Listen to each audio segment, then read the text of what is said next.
Welcome welcome student. आज की class में आपका स्वागत है। आप लोग कैसे हैं? तो आज की हम इंग्लिश ग्रामर की क्लास में पढ़ने वाले हैं कंडीशनल सेंटेंस, है ना। शर्तवाचक वाक्य, जिसमें कोई भी शर्त होता है उस पर डिपेंड होता है। तो आज इसके बारे में डिटेल्स में देखेंगे कि ये कितने टाइप्स के हैं और इसका एग्जाम्पल प्लस में इसकी प्रैक्टिस भी देखेंगे। तो आप लोग इस क्लास को पूरा देखिएगा और हमें कमेंट कीजिएगा कि क्लास आपको कैसी लगी। तो चलिए क्लास को स्टार्ट करते हैं कंडीशनल सेंटेंस से, इसकी परिभाषा से। ठीक है, तो चलिए इसको स्टार्ट कर रहे हैं। आप लोग भी रेडी हो जाइए। क्या है कंडीशनल सेंटेंस? मतलब शर्तवाचक शर्तवाचक वाक्य, है ना।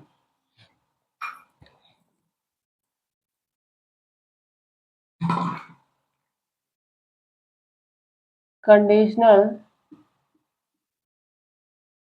Sentence express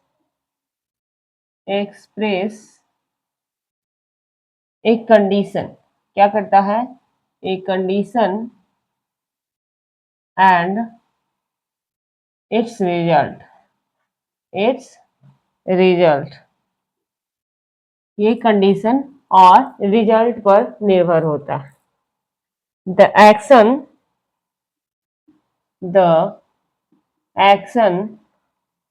in the main clause depend on the condition in the if clause।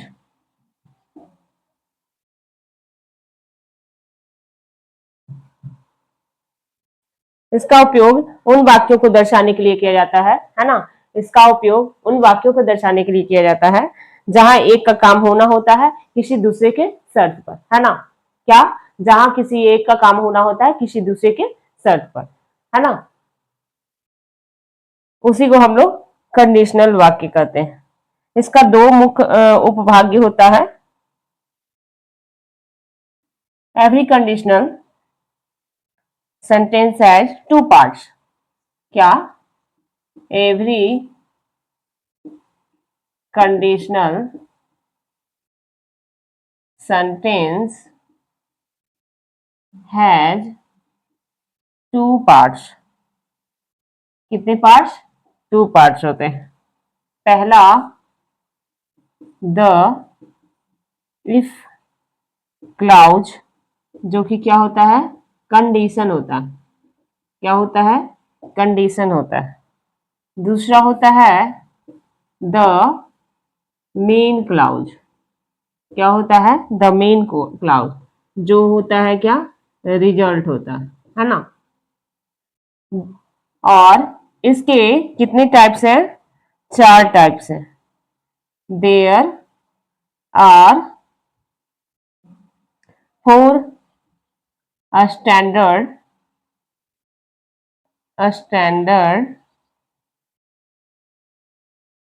types of conditional sentence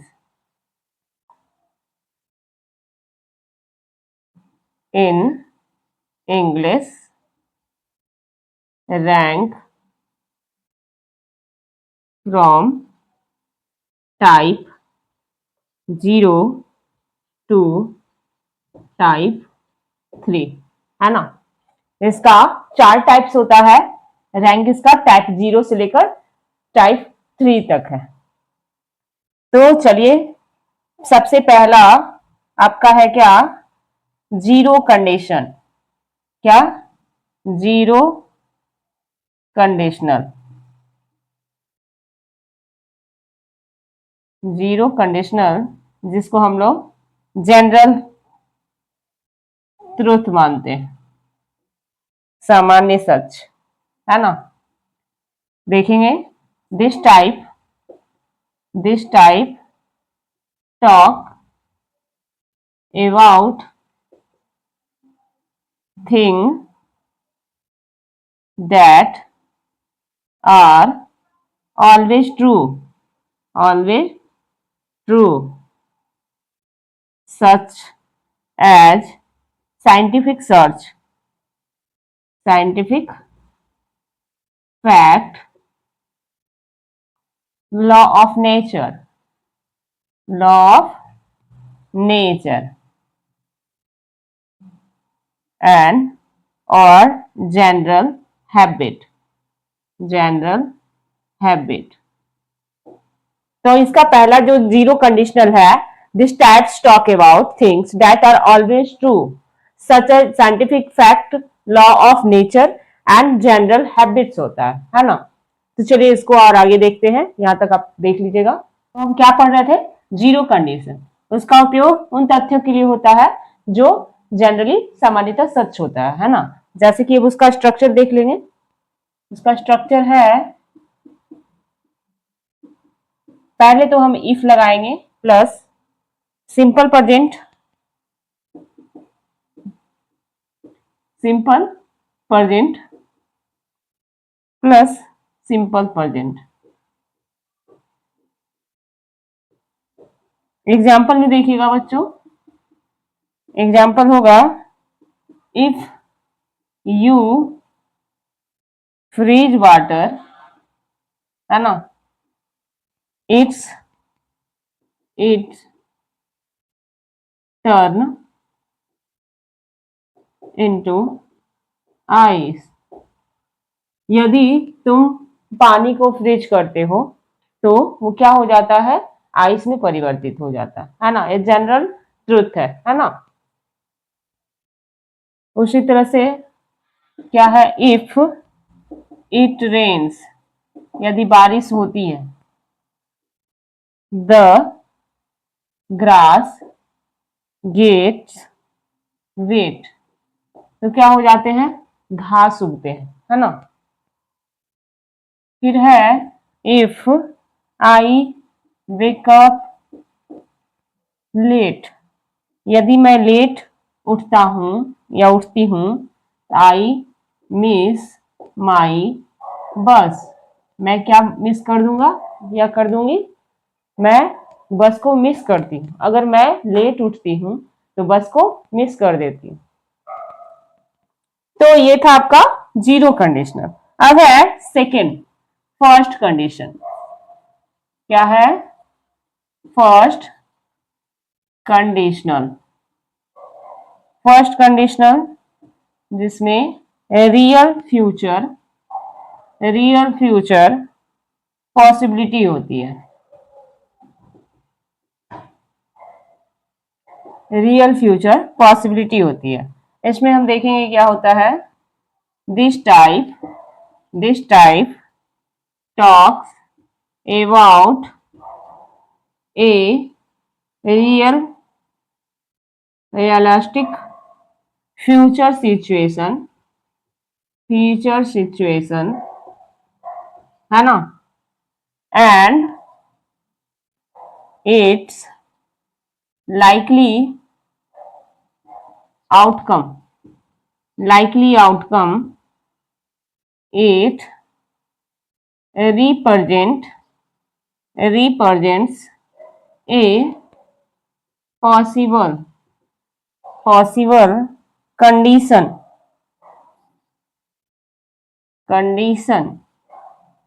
and a probable result, है ना।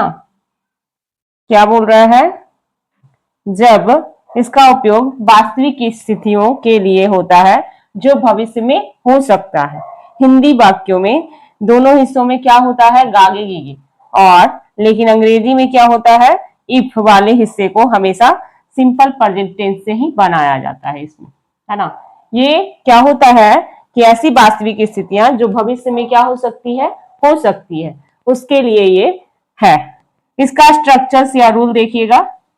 इसका रूल है, इफ लगाएंगे और इसमें भी आपका सिंपल प्रेजेंट होता है, इसमें से सिंपल प्रेजेंट होता है और सिंपल प्रेजेंट यहां भी होगा सेकंड में भी, और इसमें बिल लगेगा प्लस में V1 लगेगा। गागेगी का यूज हम लोग करेंगे, है ना। जैसे जैसे देखिएगा क्या हो रहा है, इफ यू स्टडी हार्ड, क्या, if you study hard you will pass, you will pass, यानी कि जो कार्य हम कर रहे हैं वो भविष्य में क्या होगा। इफ सी कम्स हेयर, है ना, I will help her, I will help her. First conditional sentence with example.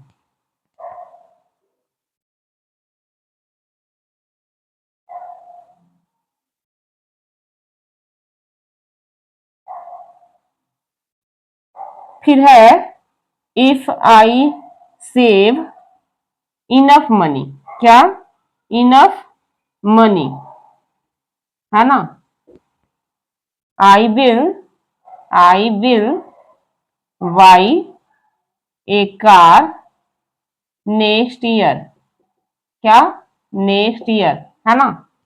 I save enough money, काफी पैसा अगर मैं जमा कर लेता हूं तो मैं अगले साल एक कार खरीदूंगा, है ना।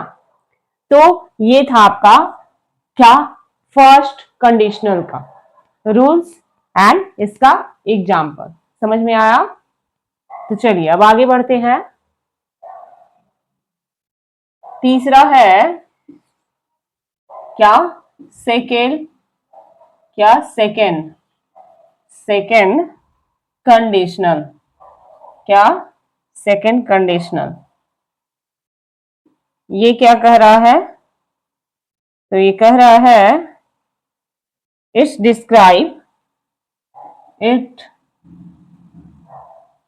डिस्क्राइब एन इमेजिनरी, क्या, इमेजिनरी, जिसको हम इमेजिन करते हैं, या हाइपोथेटिकल और highly unlikely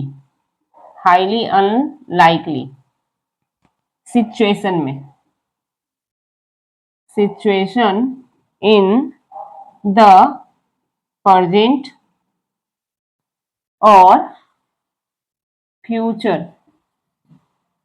along with its imagine result, है ना। ये कह क्या रहा है, इसमें काल्पनिक और अवास्तविक और असंभव स्थितियों को दर्शाने के लिए जो किया जाता है वो आपका वर्तमान या भविष्य में सच नहीं होता है।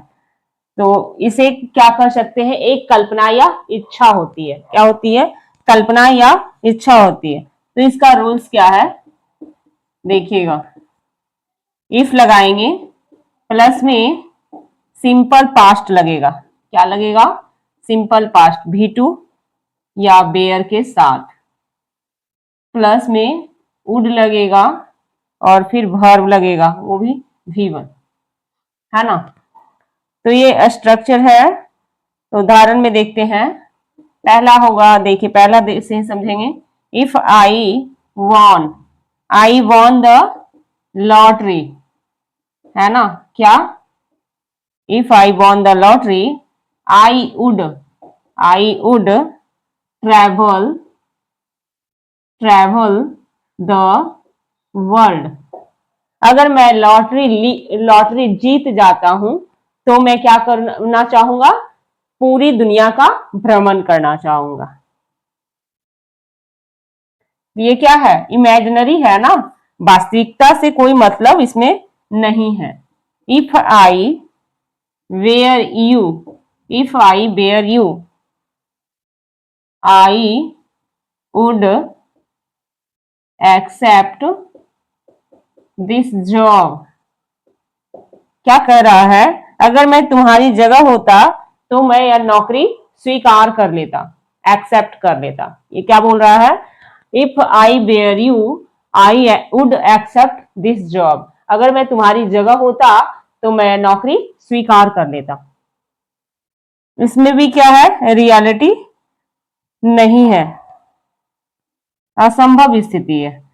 तीसरा, if I had a car, है ना, I would drive to office. अगर मेरे पास कार होती तो मैं ड्राइव करके ऑफिस जाता। अगर मेरे पास कार होती तो मैं ड्राइव करके ऑफिस जाता। ये भी वास्तविकता नहीं है ना।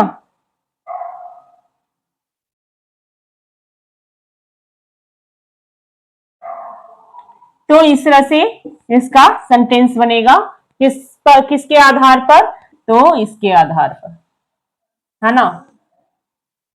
इफ के साथ सिंपल पास्ट लगेगा, या तो बाज लगाइए या V2 लगाइए, और प्लस में जो दूसरा उसके साथ में सेंटेंस होगा उसमें क्या लगेगा, वुड लगेगा, वुड के साथ V1 लगेगा। समझ में आई बात। तो इस तरह से आपका सेकंड कंडीशनल का स्ट्रक्चर भी है और एग्जाम्पल भी है। समझ में आ गया। तो चलिए आगे बढ़ते हैं। चौथा नंबर है थर्ड कंडीशनल। क्या है, थर्ड कंडीशनल सेंटेंस। इसमें क्या है, तो it describes N unreal past situation, unreal past situation and it's imaginary past result. ये आपका पास्ट से जुड़ा है, जो कि अनरियल होता है ना, उससे जुड़ा हुआ है और इमेजिन करता है पास्ट रिजल्ट के बारे में।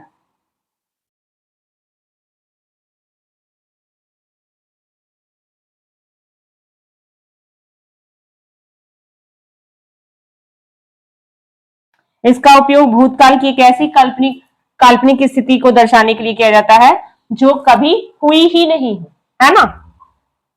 क्या, जो कभी हुई ही नहीं हो। तो इसका रूल है, इसका रूल देखिएगा,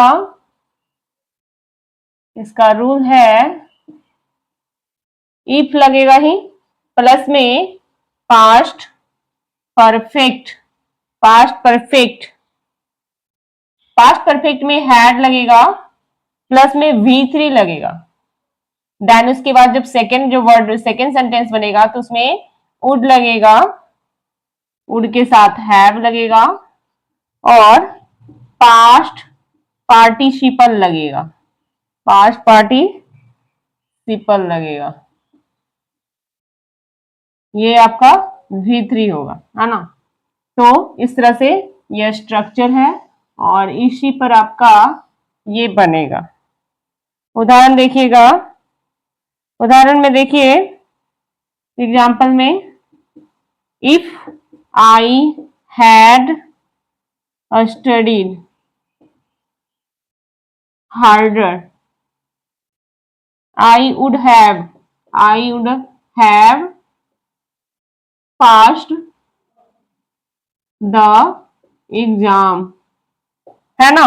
अगर मैंने कड़ी पढ़ाई की होती, यानी मैं कड़ी पढ़ाई की होती, तब मैं क्या होता, एग्जाम में पास कर गया होता।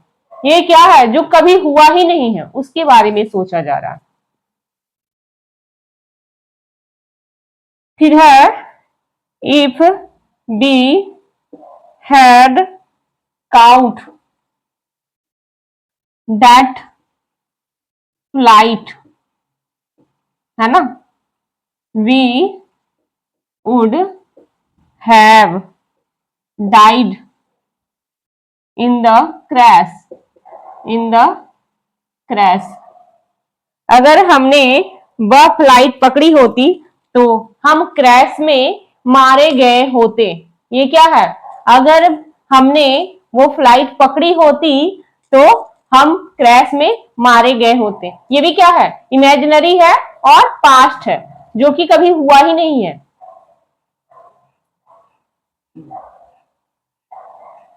If you had told me earlier, I would have helped you. अगर तुमने मुझे पहले बताया होता तो मैं तुम्हारी मदद कर पाता, है ना। ये क्या बोल रहा है? अगर तुमने मुझे पहले बताया होता तो मैं तुम्हारी हेल्प कर पाता, है ना।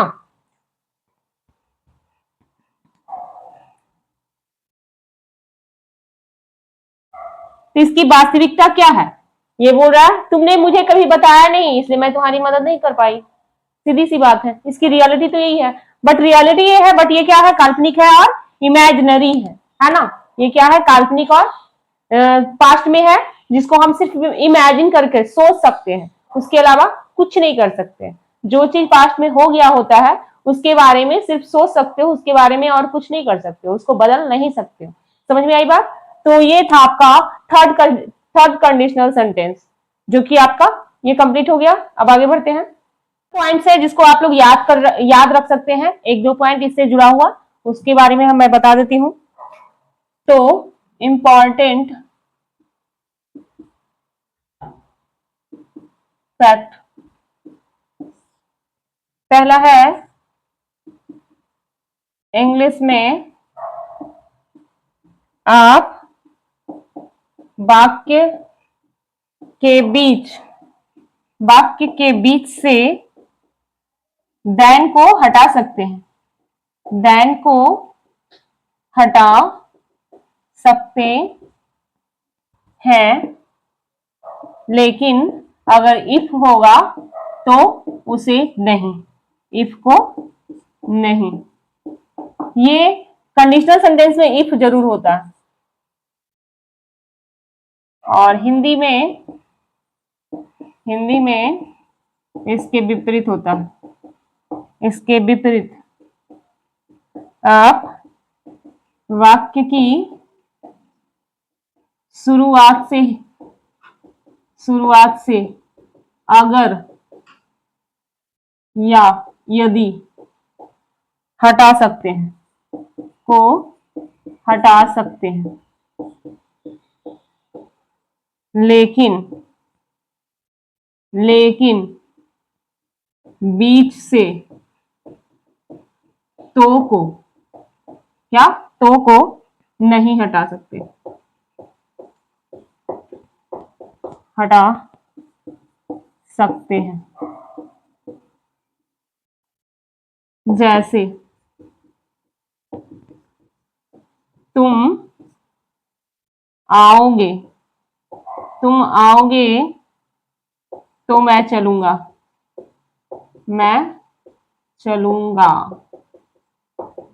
तो यहां देखिए, यहां आगे में अगर तुम आओगे ये लिखा हुआ होता तो आगे से तो अगर हटा दिया गया, पर क्या ये तो हटाया जाएगा? नहीं हटा पाएंगे। तो इसी तरह से है, हिंदी में इफ को नहीं हिंदी में अगर को हटा सकते हैं, यदि को हटा सकते हैं, बट तो को नहीं हटा सकते हैं। और अगर वही इंग्लिश सेंटेंस रहे तो हम इफ को नहीं हटा सकते हैं, देन को हटा सकते हैं। तो ये सब पॉइंट्स था, इंपॉर्टेंट फैक्ट, इसको आप नोट कर लीजिएगा। बाकी अब बताइए कि आज की क्लास आपको कैसी लगी। आप हमारे इस वीडियो को लाइक कीजिएगा और हमारे चैनल को सब्सक्राइब कीजिएगा और इसे वीडियो को ज्यादा से ज्यादा शेयर कीजिएगा। तो हम मिलते हैं बच्चों नेक्स्ट क्लास नेक्स्ट टॉपिक के साथ। तो अभी तक के लिए धन्यवाद।